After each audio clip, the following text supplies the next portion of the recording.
Hi hello welcome back to my channel. నేను మీ చిట్టి రమ్య మళ్ళీ ఒక మినీ బ్లాగ్తో వచ్చేసాను. అదేంటంటే బ్రెడ్తో ఈవినింగ్ స్నాక్స్ అండి. మా అబ్బాయి బ్యాచిలర్కి వెళ్ళేసి వచ్చేవారికి వాడికి ఆకలి అంటారు. అదే ఐడియాతోని ఏం చేయాలో అర్థం కాక చీజ్, బటర్, కొత్తిమీర, పుదీనా, పెప్పర్, చిల్లీ ఫ్లేక్స్ అన్నేసి మ్యారినేట్ చేసి పక్కన పెట్టుకున్నాను.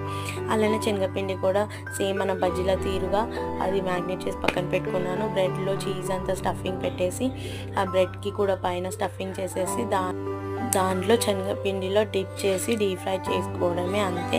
కొంచెం మీకు ప్రాసెస్ చూస్తుంటే అర్థమైపోతుంటుంది. ఒకవేళ మీకు ఫుల్ వీడియో కావాలంటే నాకు కమెంట్ బాక్స్లో కమెంట్ చేయండి. నేను చేయడానికి ట్రై చేస్తాను. ఎందుకంటే సెల్ఫ్ వీడియో తీసుకొని ఏది చెయ్యలేమండి. ఎందుకంటే మాకు వచ్చేసి చిన్న పిల్లలు ఉన్నారు కాబట్టి నాకు ఇంకా అవ్వట్లేదు. అయినంత మట్టుకు చేశాను. ప్లీజ్ ఇంతవరకు నా వీడియో సబ్స్క్రైబ్ చేసుకున్నందుకు thank you. Like, share, subscribe my channel. Bye.